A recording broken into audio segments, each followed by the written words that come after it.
तो दोस्तों, स्वागत है आप सभी का भूतिया हवेली पार्ट 2 में। तो दोस्तों, जैसा कि आपने पहले पार्ट में देखा था, 5 दोस्तों में से सिर्फ 2 दोस्त अंकित और साक्षी भूतिया हवेली से बचकर वापस आ पाए थे। अंकित और साक्षी को लगा कि वे मौत के मुंह से बच निकले हैं, लेकिन क्या यह सच में ऐसा था? हवेली की खिड़की पर खड़ी उन आत्माओं की परछाई उनकी रूह तक को कपा गई थी। क्या ये अंत था या फिर सिर्फ एक नई शुरुआत? लौटकर फिर वही कहानी शुरू हो जाती है। गांव वापस आने के बाद अंकित और साक्षी की जिंदगी पहले जैसी नहीं रही। हर रात उन्हें अजीब सपने आते। सपनों में नेहा, आयुष और रोहन उन्हें बुलाते हुए दिखते। एक रात अंकित को अपनी खिड़की के बाहर कोई परछाई दिखाई दी। जैसे ही उसने ध्यान से देखा, वो परछाई हवा में उड़कर गायब हो गई। लेकिन वहां जमीन पर कुछ गिरा हुआ था, वही तांत्रिक किताब जो हवेली में मिली थी। साक्षी ने घबरा कर कहा, हमें इस किताब से दूर रहना चाहिए। लेकिन अंकित अब पीछे हटने वाला नहीं था। उसने फैसला किया कि वो अपने दोस्तों की आत्मा को मुक्त करवाएगा, चाहे कुछ भी हो जाए। वो वापस हवेली की तरफ गए। अंकित और साक्षी गांव के एक बुजुर्ग साधु के पास गए जो अघोरी विद्या जानते थे। उन्होंने बताया, ये हवेली सिर्फ एक भूतिया जगह नहीं, बल्कि एक आत्माओं का फंसा हुआ लोक है। वहां जो भी जाता है उसकी आत्मा वहीं कैद हो जाती है। अंकित ने पूछा, क्या कोई तरीका है उन्हें मुक्त कराने का?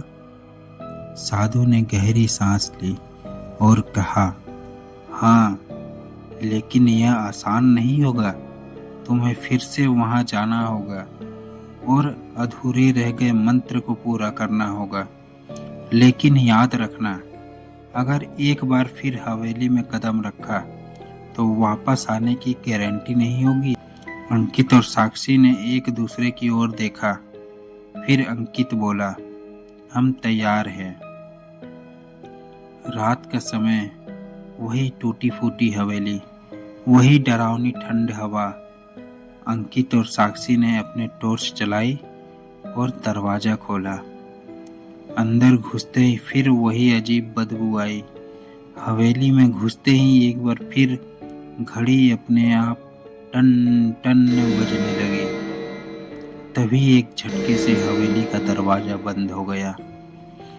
अंकित ने मंत्र पढ़ने के लिए किताब निकाली, लेकिन तभी एक जोरदार हवा चली और किताब उसके हाथ से उड़कर दूर गिर गई। अचानक सामने रोहन, नेहा और आयुष की आत्मा प्रकट हुई।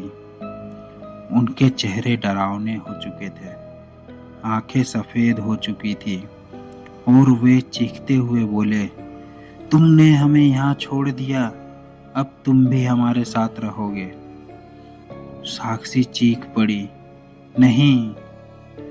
अंकित ने घबराकर जमीन पर गिरी किताब को उठाने की कोशिश की, लेकिन तभी किसी ने उसे पीछे से खींच लिया। तभी हवेली की दीवारों पर अजीब आकृतियां बनने लगी। अचानक एक गहरी डरावनी आवाज गूंजी, तुम सब यहाँ से कभी नहीं जाओगे। सामने एक धुंधली परछाई उभरी। ये वही ठाकुर रघुवीर सिंह की आत्मा थी जिसने इस हवेली को शापित बना रखा था। ठाकुर की आत्मा गुस्से में बोली, जो भी इस हवेली में आया उसे मैंने अपने जाल में फंसाया, अब तुम्हारी बारी है। अंकित ने हिम्मत जुटाकर कहा, हम यहाँ अपने दोस्तों को बचाने आए हैं, हमें जाने दो। लेकिन आत्मा जोर से हंसी और बोली, कोई यहाँ से नहीं जा सकता। अंकित ने हिम्मत करके किताब खोली और मंत्र पढ़ना शुरू किया। अचानक हवेली के अंदर भयंकर तूफान उठ खड़ा हुआ। रोहन नेहा और आयुष की आत्मा दर्द से चीखने लगी। उनके चेहरे पर तकलीफ झलक रही थी। साक्षी जोर से चिल्लाई, बस थोड़ा और, पढ़ते रहो। अंकित ने मंत्र का आखिरी शब्द पढ़ा और अचानक हवेली की दीवारों में दरार पड़ने लगी। जमीन कांपने लगे। एक जोरदार धमाके के साथ हवेली के दरवाजे खुल गए। रोहन, नेहा और आयुष की आत्माएं अब सामान्य दिख रही थी। उन्होंने एक हल्की मुस्कान दी और धीरे धीरे हवा में विलीन हो गए। ठाकुर रघुवीर सिंह की आत्मा ने जोर से चीख मारी और हवेली के साथ ही गायब हो गई। हवेली अब ढहने लगी थी। अंकित और साक्षी ने भागते हुए बाहर छलांग लगाई और अगले ही पल हवेली पूरी तरह जमीन में समा गई। अंकित और साक्षी ने राहत की सांस ली। गांव वापस लौटते ही साधु ने उन्हें देखकर कहा, तुमने आत्माओं को मुक्त कर दिया। अब हवेली का श्राप समाप्त हो गया।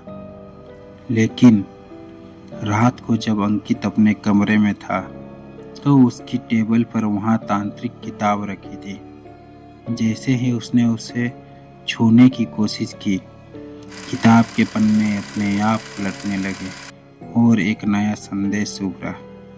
ये तो बस एक शुरुआत थी। तो दोस्तों, इस कहानी का नेक्स्ट पार्ट में हम बताएंगे आगे क्या हुआ है। तब तक के लिए अगर आपको ये कहानी अच्छी लगी तो इस वीडियो को लाइक करें और हमारे चैनल को सब्सक्राइब करना ना भूलें।